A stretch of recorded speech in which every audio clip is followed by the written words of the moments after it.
La ponencia del doctor, la conferencia del doctor Gerber es perspectivas socioeconómicas y políticas sobre los migrantes en Rusia.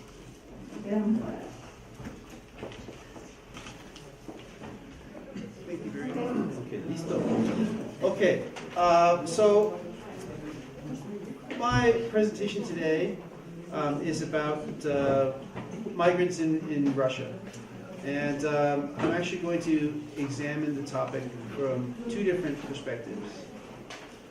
First, I'm going to look at it from a political perspective, how migrants are perceived by the Russian population. And secondly, I'm going to look at the socioeconomic integration of migrants in Russian society based on survey data. But first, I will provide some background. So, one thing that is interesting to me is that Russia is a little known fact among experts on migration based in the United States and Europe, but Russia actually has the second largest stock of migrants in the world living in Russian territory. In some years, Germany comes close to Russia as second place.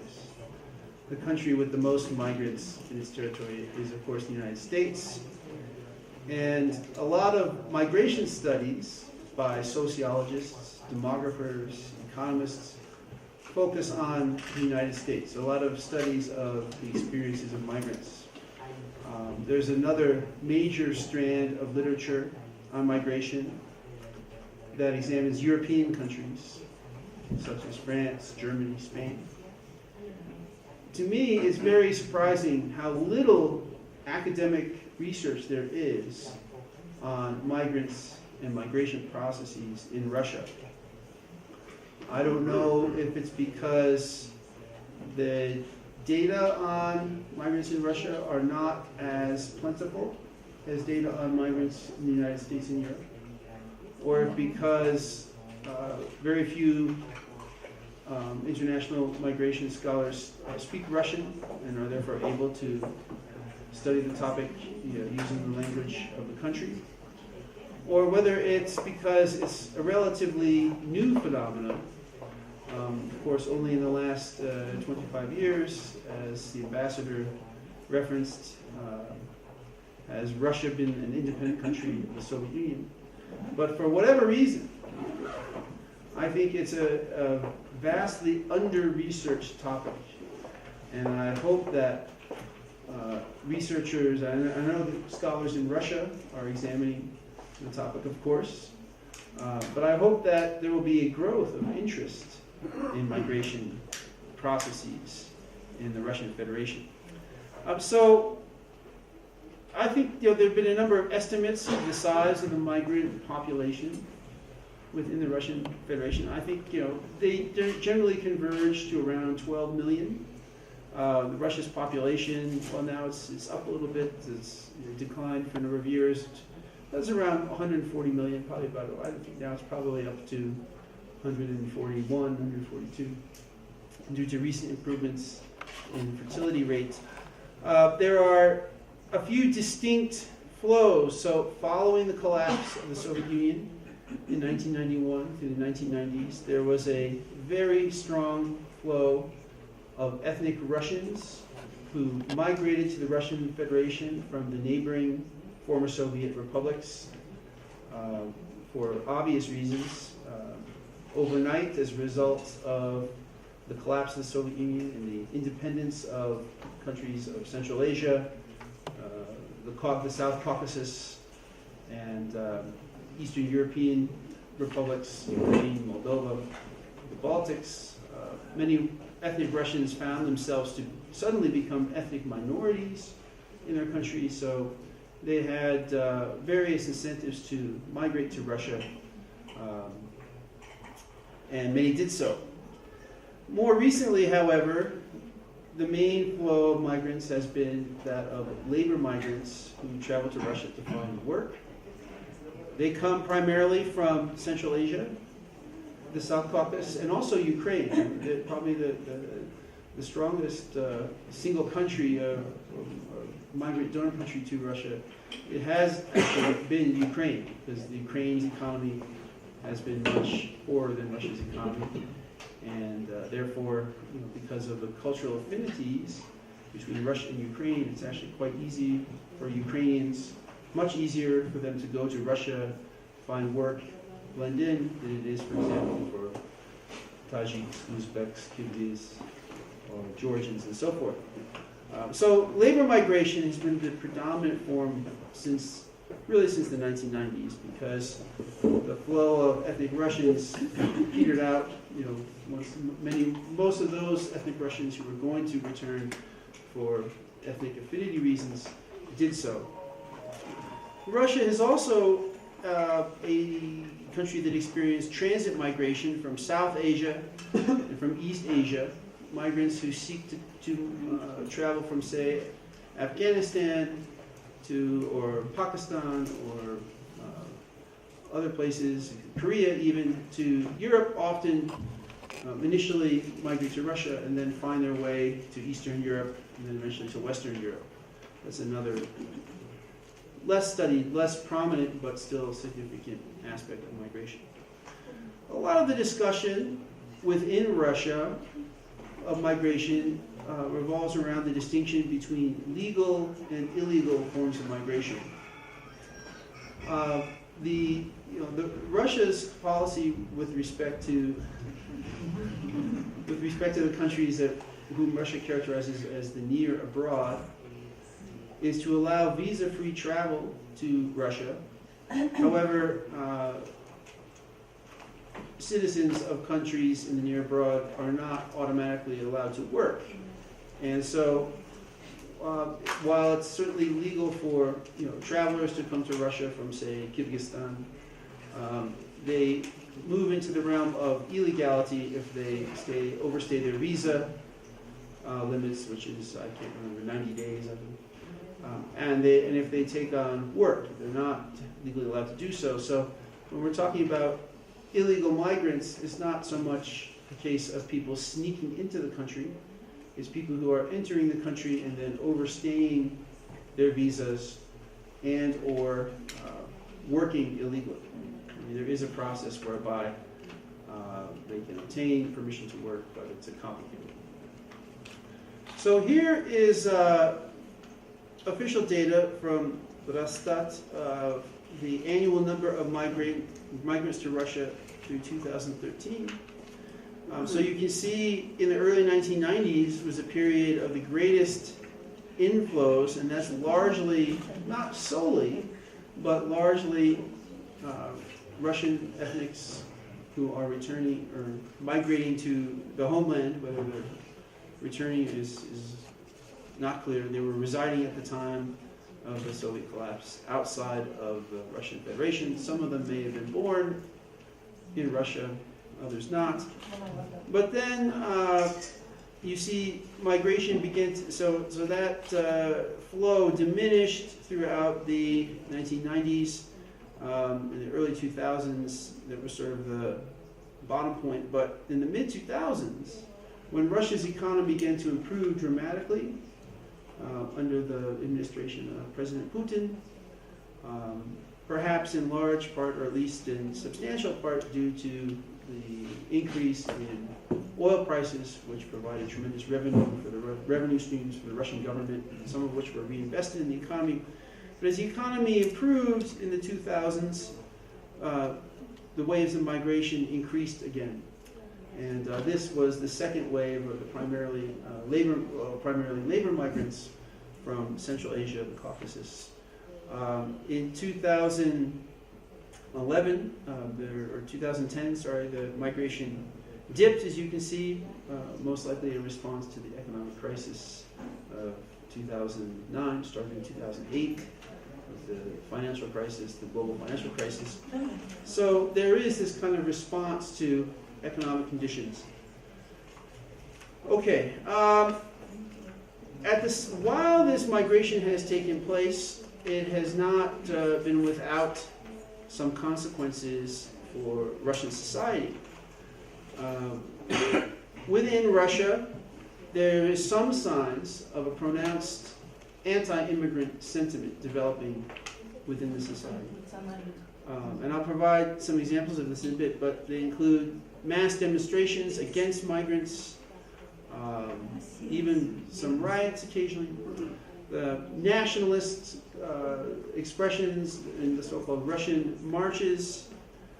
Some Russian politicians, some have used opposition to migrants and immigrants as a political slogan, as a set of political policies designed to gain the support of voters and to gain popularity. Slogans such as "Россия для русских" have become popular in the Russian political discourse. So Russia for Russians also is another slogan that was popular for a while. Is "Хватит кормить Кавказ," so stop feeding the Caucasus. There was a surge of hate crimes in Russia during the 2000s. The Moscow-based Salva Center documents hate crimes and noted a noteworthy upswing in the number of hate crimes during the 2000s. It has since actually declined. So I think starting in 2011 or so, we start a decrease in the number of hate crimes.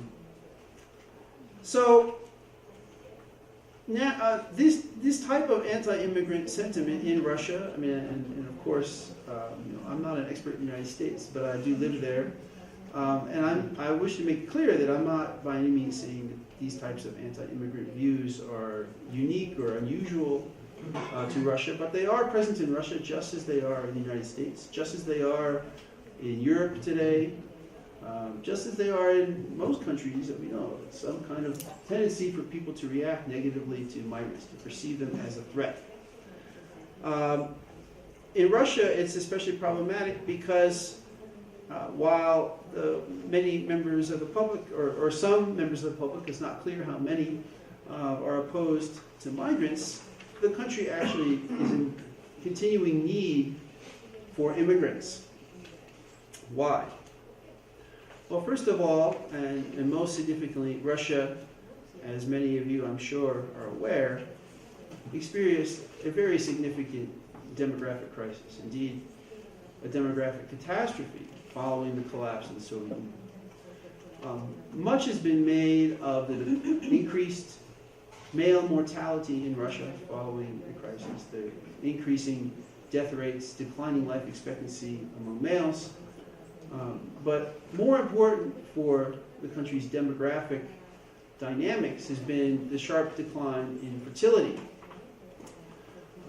That decline actually began in the late 1980s, but it dramatically accelerated during the 1990s. And as a result, Russia's population has experienced negative natural increase. That is, deaths have exceeded births for many years. In the last few years, we see signs that trend is reversing. The fertility has increased. There have been some improvements in life expectancy. The government, of course, the Russian government has adopted policies to encourage more fertility, and there's some signs of success. But unfortunately, it takes a long time for improved fertility rates to have an impact on the economy. So there's, in essence, what you might think of as a population vacuum. In a minute, I'll show you the population pyramid for Russia, the age-sex pyramid, which demonstrates this. Russia's economy, compared to many, say, West European economies, is characterized by low labor productivity, and it has inherited from the Soviet period an extensive growth model. That is, it requires a lot of labor inputs relative to capital and technology in order to continue to grow. And so the fertility decline of the 1990s and 2000s has produced a situation where there's going to be a dramatic labor shortage, which will have tremendous economic consequences. And so immigrants, or immigration, represents a possible, probably the most promising policy measure to address the looming gap in the workforce that's going to result from population trends going back to the 1990s. And of course, in many countries, immigrants are a source of cheap labor, of labor of various kinds. And there's controversies within many countries as to the economic impact that immigrants actually have. To some extent, it depends on what type of work immigrants do. Are they substitutes for local labor, or are they complements? If they're complements, they clearly contribute to economic growth. That is, if they fill niches in the labor market that local workers will not fill or do not fill, then clearly they play a vital role. If they're substitutes, that is, if they're coming away and displace local labor, then their impact is more ambiguous. Russia also has a geopolitical motive for encouraging immigration, and that is Russia has sought to establish a political union, an economic union that is also political in nature with other former Soviet republics, the Eurasian Customs Union. And just as the United States has various agreements with Mexico and Canada, and NAFTA, you're all familiar with. Just as Europeans have their own economic unions, so Russia is trying to establish a similar type of union. And that requires free movement of people. Like any customs or trade agreement, it requires open borders. Russia's motives for doing this are in part economic, but in part geopolitical, I would argue. It perceives the former Soviet republics, particularly in Central Asia and the Caucasus, as its natural allies. It perceives this, the former Soviet Union, as its natural zone of influence. And it seeks to establish that influence and to institutionalize that influence in the form of a customs agreement. And it's hard to see how limiting the flow of people, the flow of immigrants to Russia, would further the objective of incorporating these other countries, the neighboring countries, into Russia's sphere of influence. In fact, migration is one way that Russia continues to influence the populations of these countries by providing economic resources to migrants, establishing economic ties, and providing also a social, cultural, and economic experience that migrants have within Russia, which helps to develop their allegiance to Russia. Okay, so I said I would show the population pyramid. So for demographers, this is a very standard, or the shape of this pyramid is unusual for Russia. But this is a way of showing the structure of the population. It shows the number of people of both sexes, males and females, of given ages. And so this is the age-sex pyramid for 2014, and it's often been characterized as a sad Christmas tree. So it is sad, and it is you can see the sort of gaps or the troughs in the population distribution. Of course, toward the top, the big trough you see reflects the Second World War and the massive loss of Russian lives during the Second World War. Toward the bottom, however, you see, or in the middle, you see sort of the echo of World War II, that because so many people were killed during the war, and because times were very difficult in the war, they had very low fertility. So, 20 years later, there's smaller numbers of people. But then at the bottom, this reflects the current population crisis, and the more recent post-Soviet population crisis. And the idea here, although you do see growing fertility, so there are improvements in recent years, unfortunately, these are coming too late to have much impact. The people born today are not going to be in the labor force for another 18 to 20 years. And so, meanwhile, those very small cohorts who are now, say, age 10 or 15 or 5, okay, those small cohorts are going to be entering the workforce, the working age, and they'll be displacing larger cohorts at the top. So that as a process of natural population, it's irreversible. you can't, give birth now to people who are 10 years old. So there's no way to reverse this. And as a result, so this is some data from a recent World Bank report called Promoting Active Aging in Russia, and using various methodologies, including the estimates of Rosstat itself. What these figures show is projections for the workforce in the 2020s, 2030s, and 2040s. And so those long blue bars, that shows the decline in millions of workers expected for 15 to 39-year-olds, so the lower sort of half or so of the working age population. And then the red bars show the trends expected in the 20s and 30s and 40s for the older half of the Russian labor force. And these are projections based on various assumptions about mortality, about immigration, and labor force participation.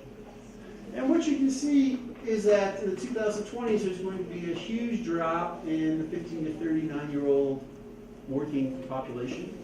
That will be somewhat offset by an increase in the 40 to 64-year-olds, but that increase is not going to be sufficient to overcome the severe decline in the younger half. And then in the subsequent decades, the 2030s and 2040s, we will see quite substantial declines in the older age group. So putting it all together, the Russian workforce is expected to decline by roughly 5 million people a decade in the 20s, the 30s, and the 40s.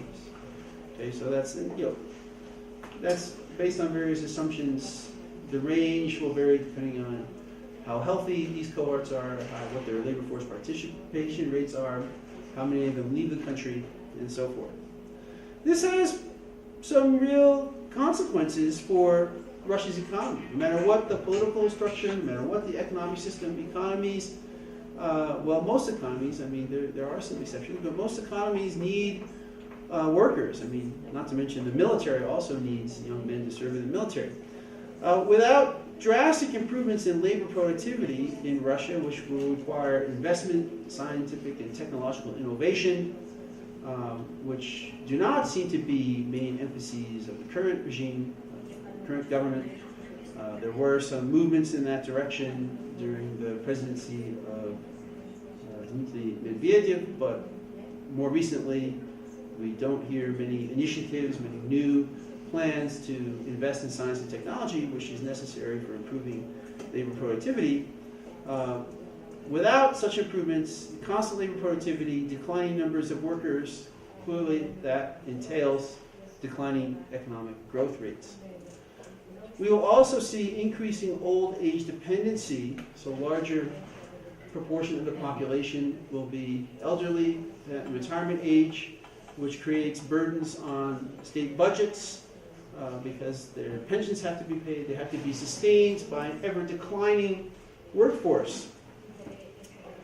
This creates supply side pressure on wages. If there are fewer workers, workers are able to bid up their wages, which makes it more costly for employers to take on new workers and more risky for investors to invest in new technology, new developments, because anticipating increased wage costs can be a deterrent to investment.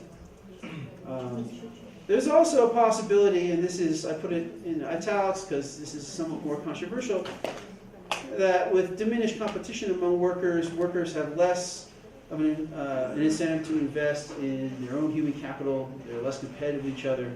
It's not, it's not necessarily good for workers themselves. It doesn't incite them to expend more effort, to work harder, if they anticipate that there's less competition for good jobs because of declining numbers.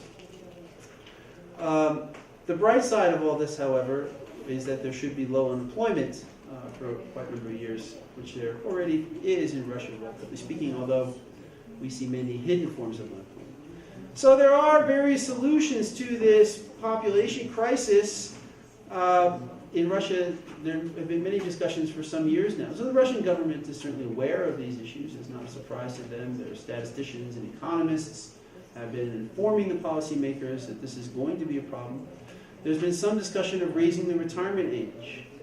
The retirement age currently in Russia is 55 for women, is exceptionally young by international standards, and 60 for men, which is also young by international standards. So one possibility would be to increase those retirement ages, but it's very politically difficult to do so because there is a social norm that these are the retirement ages, and so the government has walked up. They've actually proposed legislation, but so far they've moved back. And in the current political circumstances, where Russia is now, in the second year of a major economic crisis, it's not clear that the time is ripe for taking such measures. There are ways to rationalize the pension system to provide more incentives for Russians to continue to work in retirement. Currently, there are no penalties for doing so, which distinguishes Russia from many countries. That is, Russians can retire, receive their pension. It doesn't hurt them. They don't receive less if they continue to work. However, if they don't increase their pension by continuing to work after retirement, so that could be changed. With healthcare improvements, it's possible to make elderly Russians more employable. The Russian government could implement programs to retrain, to provide new education for elderly Russians, to enhance their human capital. Other measures could be taken to provide more support for female labor force participation. However, none of these measures are likely to matter that much. They can sort of tinker. The retirement age is likely to have the biggest impact, but it's the politically most difficult. The other measures are expensive to the government budget, and they probably won't have much effect. The biggest solution or the most viable solution to the problem of population declining workforce, is to encourage more immigration. Okay, so the Russian government faces a dilemma to the extent that on the one hand, at least some elements in the Russian population are anti-immigrant, and some politicians have made gains by taking an anti-immigrant stance, and yet, for both economic and political considerations, geopolitical considerations, the Russian government needs more immigrants, and will continue to need more immigrants well into the coming decades. There's not, I don't see, maybe people are better prognosticators than I am. I'm just a sociologist after all. But I don't see any other real solution. So, what about this anti-immigrant sentiment? And here I'm going to get now finally to my own data, my own research. So here are just some examples of protests and riots, either against immigrants or against ethnic minorities, many of whom are immigrants, that have received a lot of press attention in international coverage. So there were riots in Karelia and Kantapoga in 2006. More recently, there was a big protest, a big anti-immigrant, anti-minority protest in Manege Square, which was occasioned by an incident where a Russian soccer fan was attacked, and the attackers were eventually let off, but this was right in the center of Moscow, right outside the Kremlin, and quite dramatic. Then there were there was a so-called Day of Rage, or this says Say of Rage, this is Day of Rage in Tver Oblast in June 2013.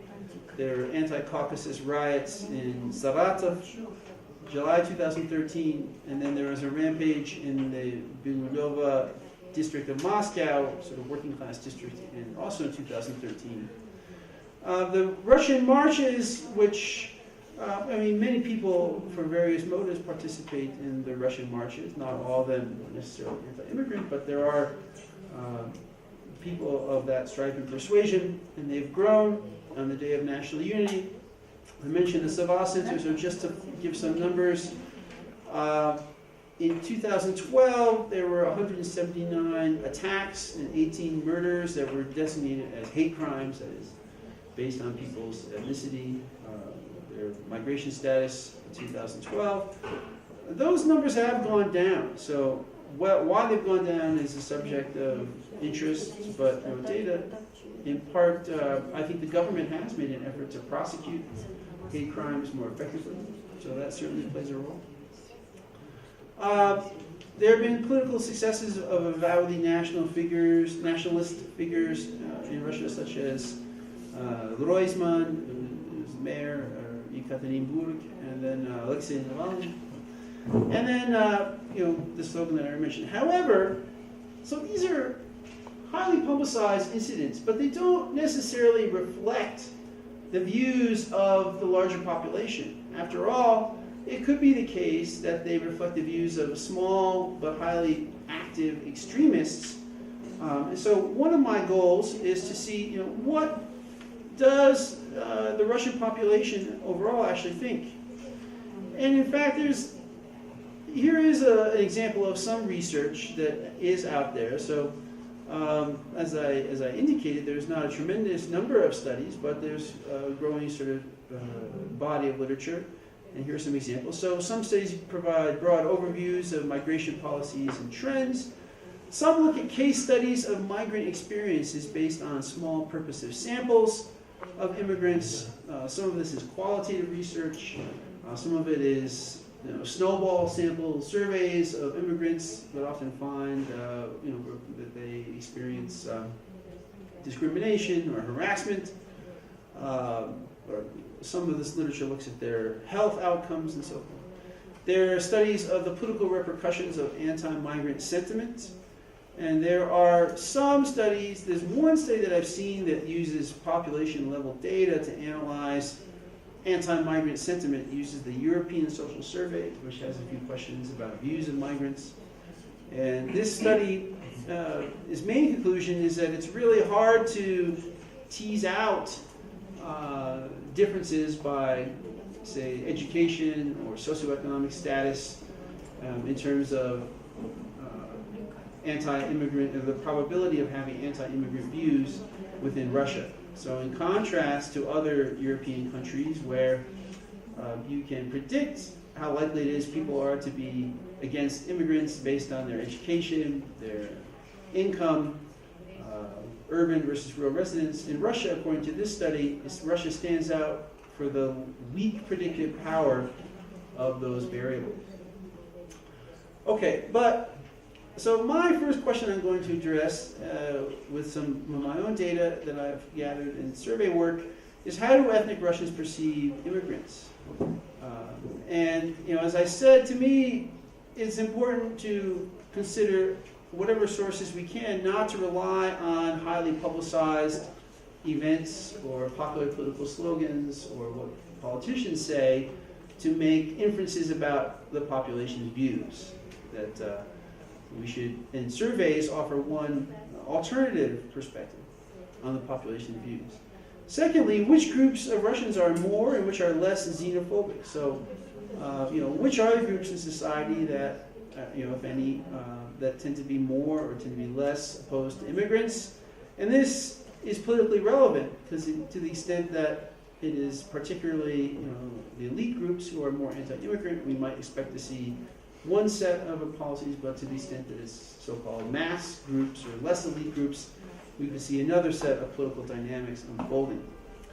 Finally, then, how politically salient is immigration as an issue in Russia? I've been studying Russia since 1990. 1991 was the first time I traveled to Russia. And I've conducted many focus groups there, many research on a lot of issues. At times, I've heard people say that they're very concerned about immigration, but Russians also are concerned about a lot of other issues. First and foremost, the economy, economic well-being for themselves, their families. They're concerned about geopolitical events, about conflict with the United States. So where does immigration or the migrant issue rate relative to other issues for Russians? Is it correlated, importantly, with support for particular parties, with support for nationalist ideas, with ideological views? Okay, we would be more concerned about anti-immigrant sentiment if it coalesces into a specific political movement. And to do so, it would have to be correlated with other political values, and we just don't know if that's the case. And then finally, I'll talk about what the actual situation of immigrants in the labor market is, as opposed to some of the images that are out there based on other studies. So my data come from surveys that I conducted on behalf of an organization, a Washington, D.C.-based think tank called Democracy International. The surveys were implemented by the Levada Center in Moscow. And the surveys were conducted around the times of the 2011 Duma and 2012 presidential election in Russia. So we did 4 rounds of surveys, one prior to the Duma election, one afterwards, then one prior to the presidential, and one after the presidential election. The sampling was standard multi-stage cluster sampling.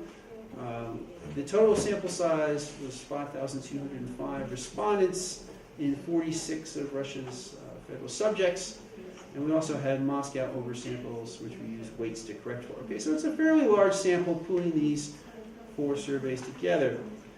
But we had a number of questions about views of immigrants, and the first battery of questions asked simply, what is the impact of immigrants in Russia on the economy, on the culture, Russia's culture, and then on the quality of life in Russia? And what we find is that, in fact, there's far from a consensus, that there's actually a range of a distribution of views towards the impact of immigrants.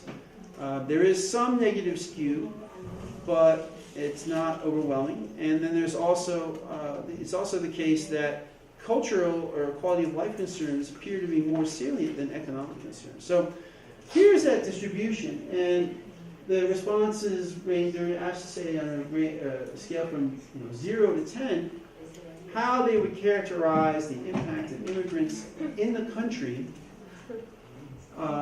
as follows. Were they good or bad for Russia's economy? Do they destroy or do they enrich Russia's culture? And do they improve or worsen Russia's quality of life? And so the modal response on all 3 was right in the middle, interestingly enough. So that is the most typical response, about 18 to 20%, depending on whether we're talking about the economy, the culture, quality of life. There aren't too many responses which say very positive, so those numbers are quite low. So the last entry there is those who said hard to say, they declined to respond. So you can see that there is more of a tendency to characterize the impact of immigrants as negative than as positive, but nonetheless, it's a very heterogeneous distribution. It's not the case. If it were the case that the Russian public overwhelmingly is opposed to migrants, you would see a much more skewed distribution with high densities on the left of the scale, less on the right. I also found it interesting and surprising that there's a bit less of a concern about the impact on the economy than there is about the impact of immigration on Russia's cultural life and also quality of life.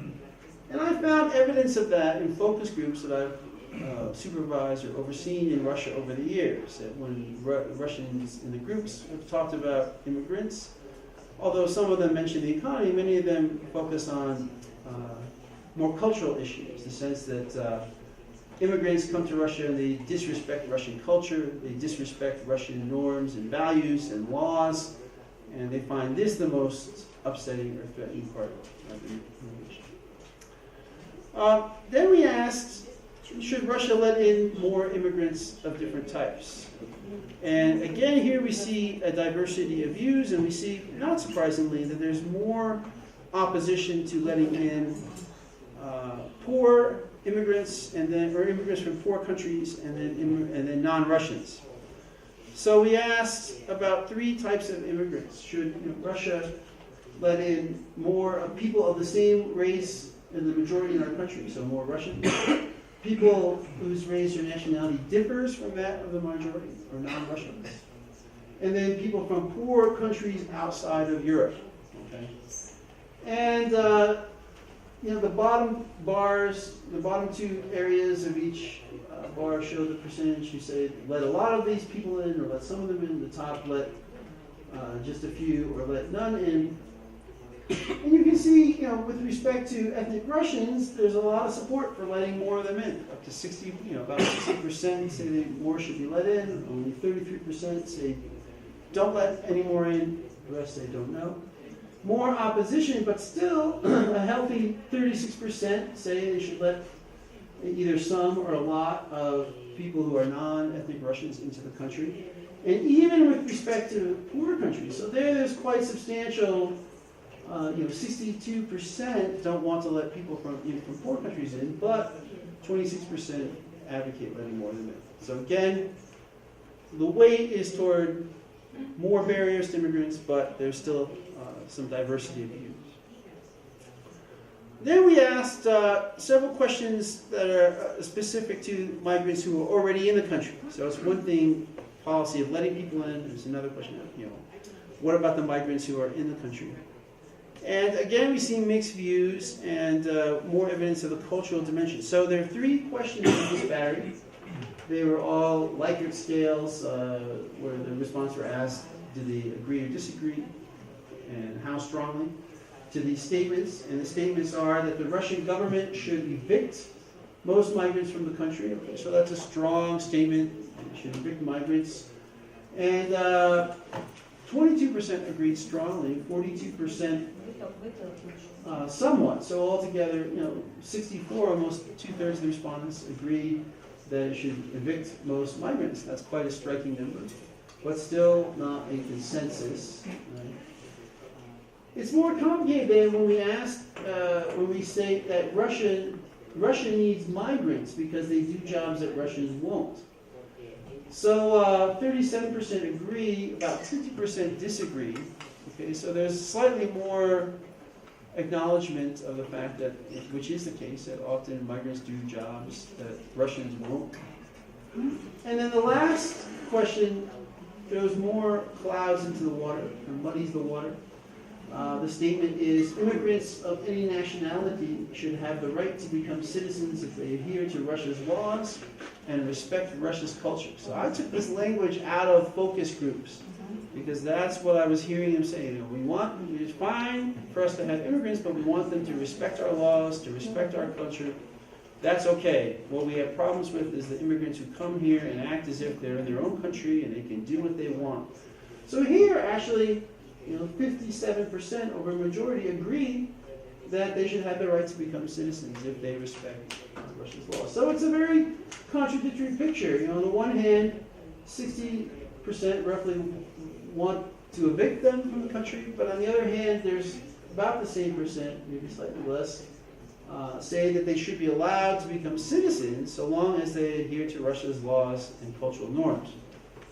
Right. So again, the message of all this is that there's a diversity of views in the Russian population towards immigrants. It's not the case that there's a societal consensus against immigrants. All right, what about the salience or the importance of migration relative to other issues? Now, these surveys were conducted in 2011, 2012. So at that time, the elections were on people's minds. There was a lot of questions on the surveys about the elections, about views of the elections. Of course, following elections, we know there were street protests. Since that time, political discourse has changed substantially in Russia. So we don't know if these results are relevant today, but they're still indicative. The finding is that migration was actually not among the top concerns of the Russian public in 2011, 2012, nor was it an issue that was particularly important in shaping how Russians chose their preferred candidates in the elections. So the evidence for this comes from 2 questions. This was the first question in the survey, which said, which of the following problems in the country are the most urgent? And we listed all these problems, lots of problems. And we said, name up to 5 or 6 that you consider the most urgent. And so the bars represent the percentage of respondents who selected each problem as among the most urgent facing the country. And at the left, you see the most serious problems as perceived by the survey respondents were price increases, corruption, poverty, unemployment, housing, inequality, economic crisis. So all problems related to political economy, to economic problems, or to corruption, perennial concern of Russians, and corruption of officials, housing. Excessive numbers of immigrants, you see right in the middle, only 16% of the survey respondents consider that to be among the top 5 or 6 problems facing the country.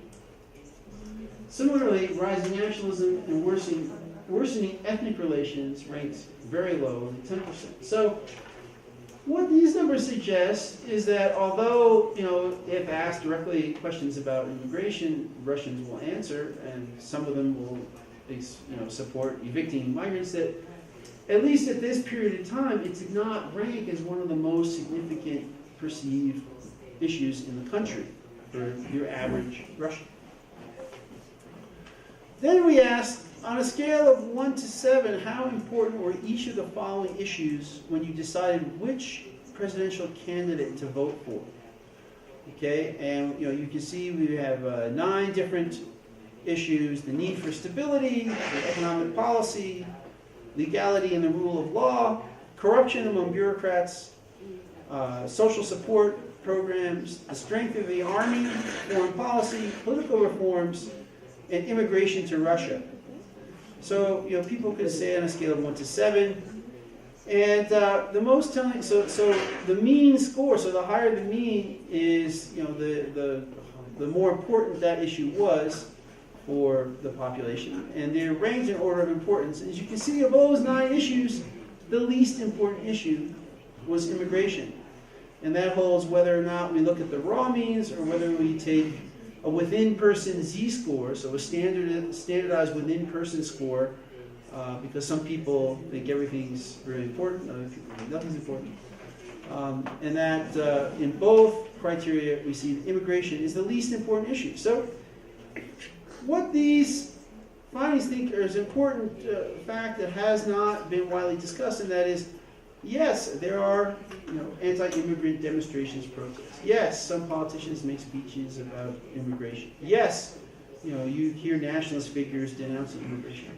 Yes, there may be some anti-immigrant sentiment expressed in surveys, but politically, it's not that important an issue. At least it was not in 2011 and 2012, which was before the escalation of conflict between the United States and Russia, which we're all familiar, before such factors as problems in Ukraine, I'll try to say it as diplomatically as I can, and so forth, and before the economic crisis which set into Russia in 2014. So it's not clear to me that we would expect immigration to be a more important issue today, although of course it is possible. Because those other issues, geopolitical conflict, economic crisis, should be even more pressing to the average average Russian citizen in 2016 than they were in 2011. All right, so I created 3 scales based on these 3 batteries of questions. We look forward to do some multivariate analyses. So 1, a scale measuring the view that immigrants harm Russia, which is the summary or the mean of the responses to whether or not to how they affect the economy, the culture, and the quality of life. The mean of support for keeping immigrants out of the country versus letting them in, and then mean support for evicting migrants. So 3 distinct scales. I did some scale analysis that I won't get into the technical details to verify that these are legitimate and independent scales. And then I conducted some regression analyses to see how variables such as education, urban-rural residence, income, and so forth affect views of immigrants. And in contrast to the findings of Garadziejski et al. Using the European Social Survey, what I found is that anti-immigrant views are indeed more pronounced among less educated and lowest income Russians than among Russians with more education and income. Sorry, there's the results. There's actually there's more anti-immigrant sentiment in Moscow and other large cities, not St. Petersburg, than elsewhere. So it's a particularly strong anti-immigrant sentiment in Moscow, which I think is quite interesting and requires some explanation. The effects of age are inconsistent, and there's no effects of gender or of orthodox faith. So here are the regression results. So the asterisks denote statistically significant effects.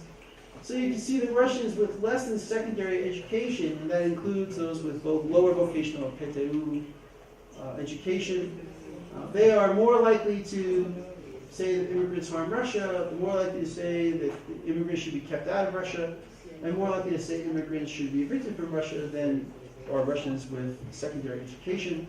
But at the top of the distribution, there's no difference. So it's not that university-educated people are more pro-immigrant than secondary educated. It's more at the bottom of the educational distribution where we see the actual differences. With respect to income quintile, so moving down, again, it's the largest effect is at the bottom of the distribution. Those with the lowest income quintile, household incomes, the lowest 20% of household income, are more likely to be anti-immigrant. The effect of Moscow relative to small and medium cities is consistent, as is the effect of those in other large cities. Immigrants themselves, so I included foreign-born, they're less likely to be anti-immigrant, so that's not surprising, but it gives us some confidence in the credibility of data. Okay, so the results here contrast with those of other work, and they do suggest that there is a socioeconomic gradient to anti-immigrant sentiment, with those at the bottom of the distributions of income and education being the most anti-immigrant. All right, now then I ran a whole series of regressions looking at the political salience of immigration issue by seeing how anti-immigrant views predict other political variables controlling for socioeconomic and demographic characteristics. And the punchline here is that although anti-immigrant views are positively associated with other measures of nationalism or with xenophobia, that is anti-minority views or support for nationalist ideas, and they're also linked to opposition to the government, there's no links between anti-immigrant sentiment and support for specific oppositional groups or specific ideology. And that they are supported for a general sense that the country is heading in the wrong direction. So to summarize these results, I don't want to put up a bunch of numbers. These are just going to show you in summary forms the associations between anti-immigrant views and other attitudes controlling for all the variables you see up. So controlling for age, education, gender, place of residence, and so forth. So these are multivariate analyses.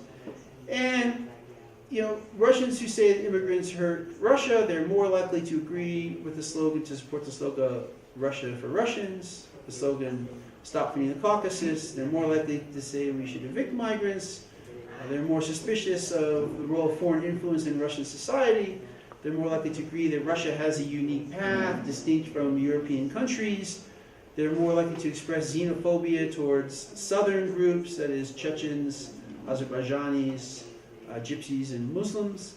They're more likely to express hostility towards Western groups, including Americans, Germans, Jews.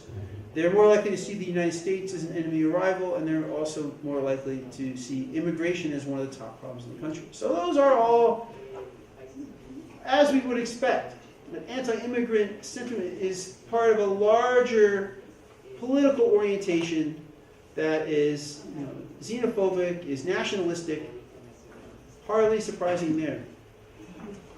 It's also related to lower confidence in government institutions. So we asked the questions about confidence in all those institutions, including Putin. Now, Putin went from being prime minister to president-elect at this particular time.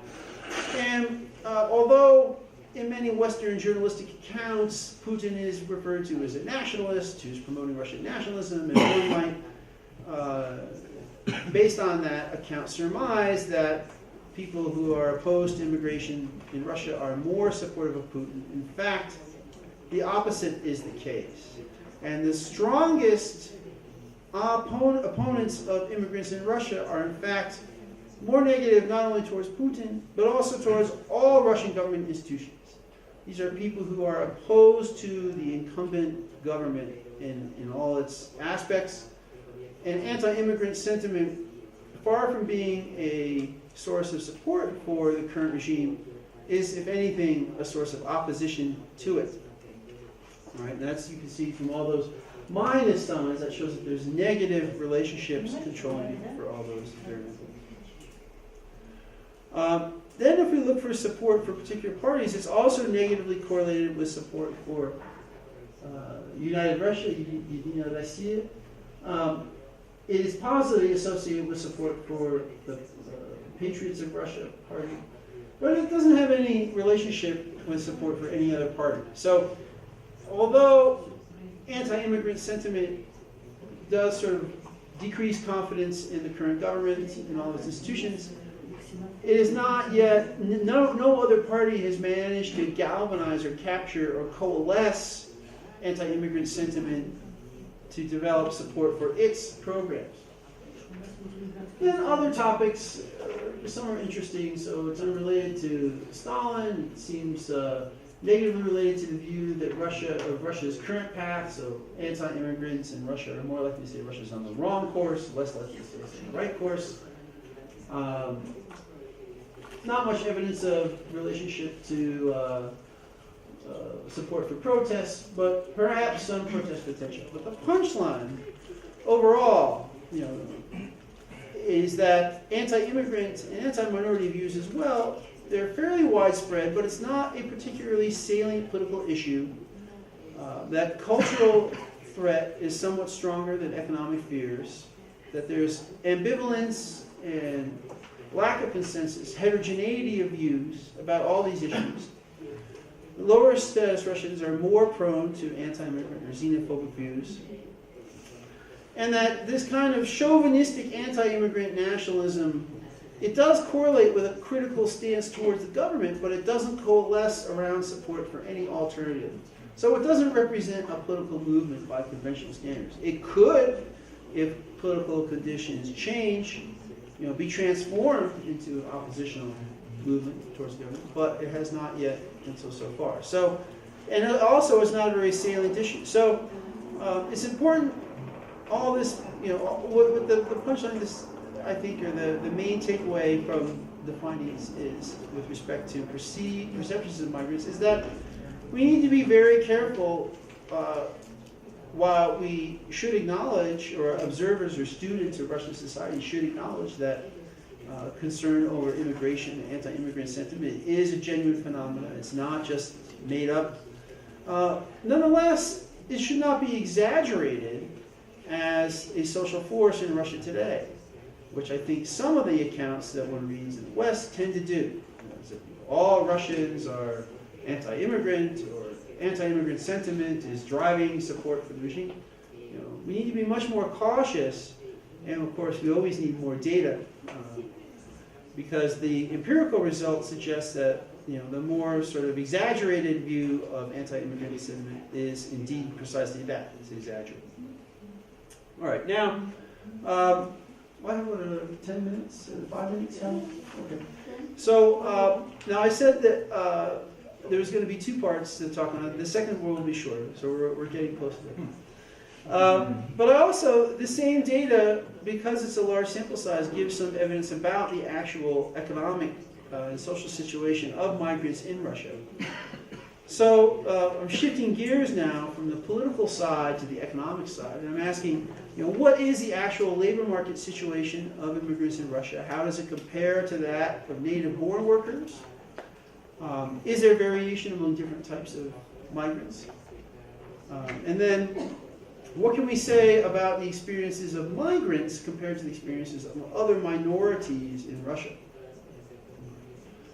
Okay, so the stereotypical image among some Russians that one hears in focus groups, and it's similar to the stereotypical images you see about migrants in the United States and other countries, is that they are low-skilled, they're there for only a short period of time, they're highly exploited. So a lot of the Western articles about migrants in Russia focus on their experiences of discrimination, of exploitation, harassment, that there's a high level of criminality among them. That's what I hear a lot in focus groups I do with ethnic Russians who characterize migrants as prone to criminal behavior. And, our president-elect in the United States has also made similar characterizations, as you may be aware.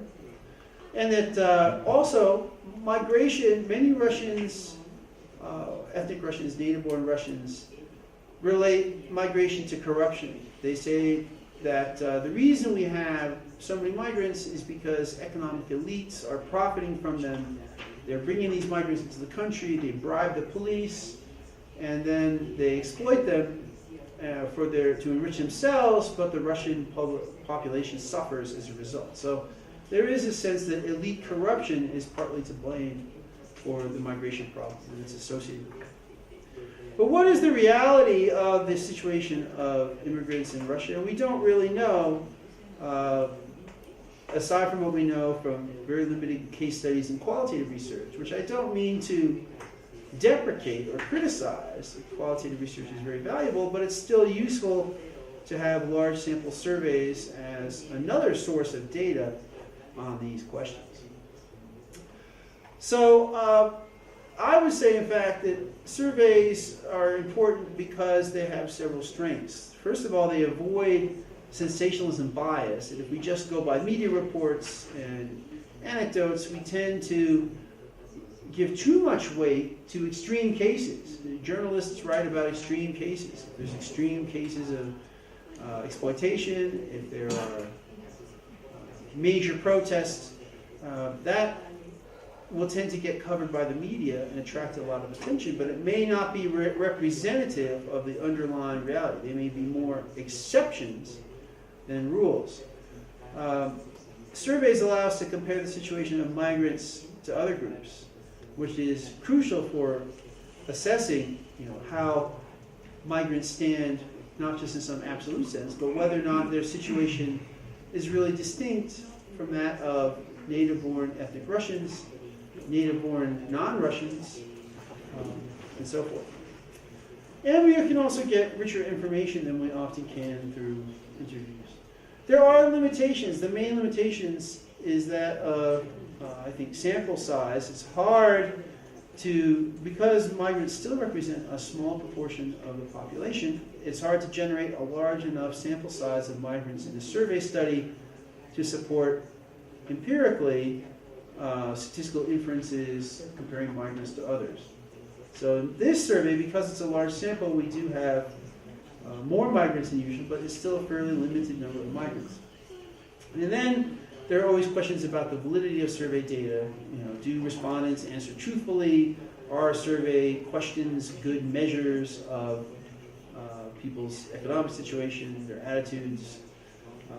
But these are problems with surveys in general, not specifically migration. So one challenge in a study like this is, how do you define an immigrant? And I use a very basic definition, which could be viewed as problematic by some, but I think it's also justifiable. So the question is, the definition I use is, in my data, anyone who was born outside of the borders of the current Russian Federation is considered to be an immigrant. Okay, that's just there's going to be some errors, but I think it's a good, justified definition. The Soviet, so it does raise some issues because technically someone who was born, say, in Ukraine in 1990 was born in the Soviet Union, even though they weren't born in the RSFSR. Arguably, they were born in a country that the RSFSR was part of, and so it's a little bit ambiguous. There's also an issue of whether or not the migrants who are in my data are permanent migrants or temporary, but we don't have a large enough sample to make those distinctions. And I distinguish between three types of migrants: ethnic Russian immigrants, who obviously are ethnic Russians; those who are of other European origins, so those are mainly Ukrainians, some Belarusians, but also the occasional German and so forth in terms of their ethnic origins; and then non-Europeans. And the reason for this distinction is, of course, that the treatment of immigrants can vary based on their phenotype, and that, as we've seen, attitudes towards immigrants differs depending on whether or not they're ethnic Russians, or they're from other European countries, or they're from poor minorities. Okay, so we can talk about complexity of definitions. The overall summary of these results, and it will just take me a few minutes to go through the details and then I'll conclude, is that migrant communities in Russia today are heterogeneous and complex. So again, the message is that there's more diversity than you would expect if you just read selected journalistic reports or some qualitative studies which focus on subgroups of immigrants that are particularly precarious, or particularly vulnerable and precarious in their situations. They're diverse, the migrants in Russia are diverse with respect to ethnicity, to the length of time they've spent in the country, and to their socioeconomic status. So the stereotypical image that we discuss of short-term, highly exploited, potentially corrupt, criminal, and so forth, labor migrants from Central Asia, that only captures a very narrow slice of the overall picture. There is some evidence of labor market disadvantage among immigrants in Russia, but particularly among non-European immigrants, but also there's some disadvantage among native-born non-Europeans. So the results are a little bit ambiguous with respect to this, but I would suggest that overall they indicate that the disadvantages that many migrants experience in Russia are more linked to their ethnicity than to their nativity. That is, their phenotypical or their ethnic group affiliation, their racial characteristics. It has more to do with their disadvantage than the fact that they were born outside of Russia. All right, so let's go through this. Just looking at the descriptive characteristics, so I'll peek forward a little. So basically, what I'm about to summarize is what you get from comparing these different groups. So overall, there's 4,300 and some odd native-born Russians who were born either in Russia or in the Russian Republic of the Soviet Union. And then there are also native-born Slavs or Europeans who are non-Russians, and then 542 native-born non-Europeans. Russia has been a multi-ethnic society for many decades. The immigrant population consists of 148 Russian immigrants. So these are ethnic Russians who are non-native, who were born outside of Russia or the RSFSR.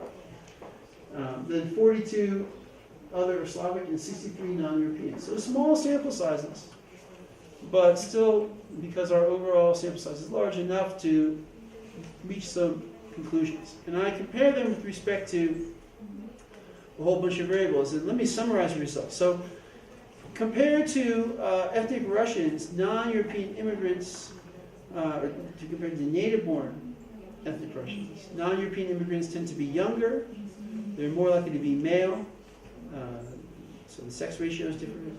They're more likely to live in large cities, okay, and they're more likely to have larger families. Okay, so their fertility is contributing to the population as well as their presence in the country. They are actually similar with respect to their education profile and with respect to their rates of employment in professional occupations. They have higher rates of marriage, so they're more likely to be married.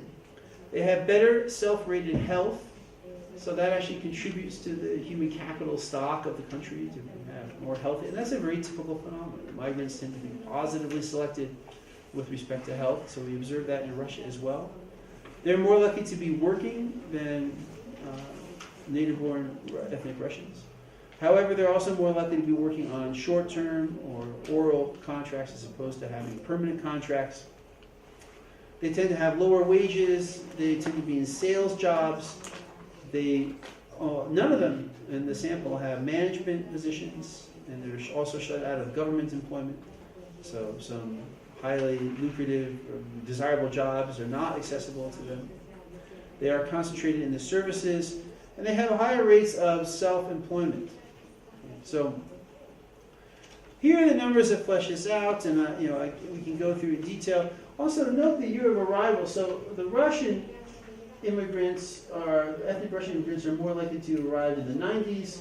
There's more of a distribution for the other groups, but also, the immigrants in the sample tend to be older. They've been in the country longer. Now, this could have to do with the sampling technique. It could be that it overrepresents older immigrants, that more recent immigrants, they might be afraid, so they're hiding from the survey researchers, or they might be spatially concentrated. This uses a random walk algorithm to sample dwellings. So what that means is that if you have high concentrations of recent exploited immigrants, labor migrants who live in barracks or in camps or are kept out of sight, they might not fall into the sample. Nonetheless, it's hard to say, because there aren't other sources of data really on this, whether or not this is a distortion or whether it reflects reality. Now, typically, migrants who have lived in the country longer, because of selection processes, they're going to be better integrated, more successful, and so this could have something to do with the sort of lack of distinctions, lack of major differences between the migrant subsample and the rest of the country. So here, you can see just fleshing out these numbers, geographic distribution. So consider the health.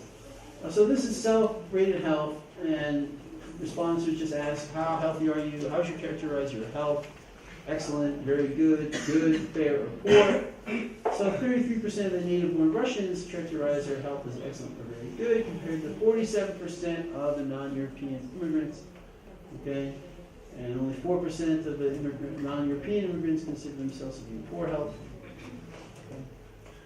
All right, so we could pour over these tables for a long time, but I want to show you one more set of results and then conclude.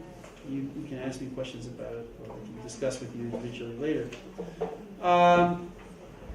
Right, we have occupational class, earnings, quintiles, and so forth. So next, I did some regressions looking at the effects. Okay, so the effects of nativity status and ethnicity on earnings with three different measures of earnings. So the first is the probability of being in the bottom quintile of the earnings distribution, the second in the top quintile of the earnings distribution, and then the third, the predicted quintile, using the ordinal measure of income quintile. We just asked people their income quintiles. In fact, actually we asked them their income, and then if they didn't say their income, then we asked them to place themselves in an income quintile, and a lot of people who wouldn't give their actual income were willing to put themselves in a quintile. So we just use a quintile. And so the key finding here, so this is controlling for age, gender, education, locality, survey wave, okay? The key panel here is what says nativity, ethnicity. So the reference group in these regressions are native-born ethnic Russians. And each of these categories is then contrasted to them.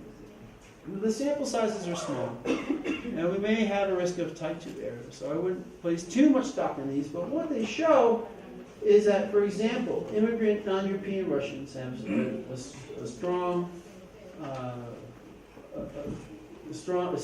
strongly significant greater probability of being in the bottom quintile of earnings. Okay, so that's noteworthy.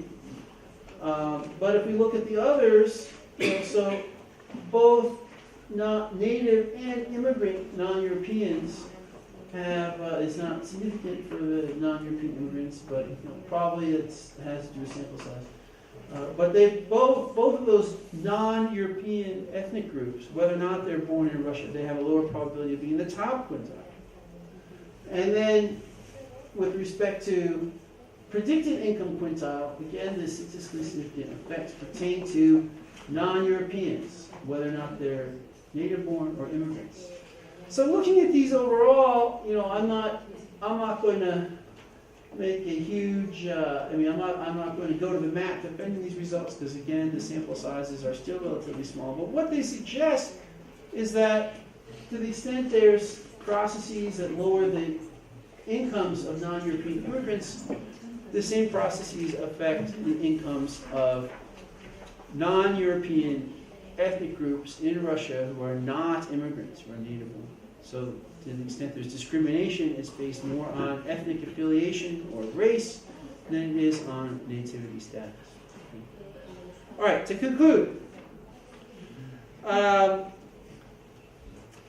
So immigrants actually, even those of non-European origin, according to the survey data at hand, do not differ that much from native-born ethnic Russians in terms of their socioeconomic profile. So in particular, I don't go over this, they have a very similar educational profile. Somewhat less likely to have university education, but otherwise quite similar. Some of the distinctive characteristics of immigrants suggest that they actually add to Russia's human capital stock. They have better health, they have higher rates of employment, and they have higher rates of self-employment, entrepreneurship. So one of the brakes on Russia's economy since the collapse of the Soviet Union has been the slow development of self-employment and entrepreneurship. Now, it's a complicated phenomenon. A lot of it has to do with barriers to entry, corruption, lack of rule of law, lack of capital for investment. The host of potential explanations are legion. But it is the case that the immigrant sample and the data are more likely to be self-employed. I'm just going to quickly look at that number to remember. So you see self-employment, okay, 15% of the non-Europeans are self-employed with no employees, 8% are employed, self-employed with employees. So 23% are self-employed. They're bringing, if you will, an entrepreneurial spirit to the Russian economy.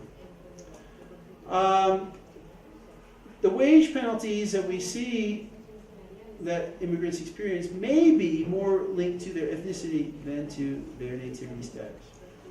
So, broader conclusions. What does all this add up to? Well, Russia needs immigrants, and it also needs skilled immigrants in particular. The immigrants that Russia has attracted are actually socioeconomically diverse, and they make important contributions to Russia's economy. The government, at least circa 2011-12, did not benefit from anti-immigrant rhetoric or politics. That the anti-immigrant citizens or groups in Russia are less supportive of the government than those who are not anti-immigrant.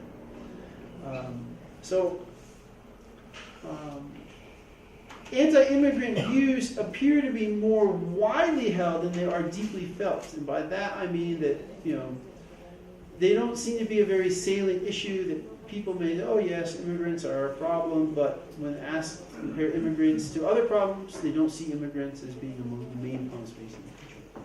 So there is both political space and also economic incentive for the government to more actively encourage immigration, particularly more skilled immigrants. And I would suggest that the Russian government might benefit from actively. The Russian government has proven quite adept at shaping public opinion on a wide variety of issues, including not limited to views in the United States in a geopolitical conference.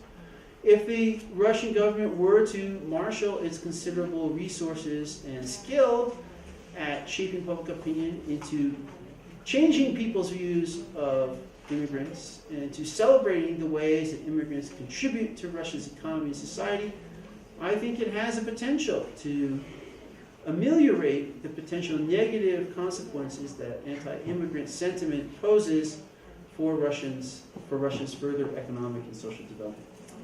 Thank you very much for your attention.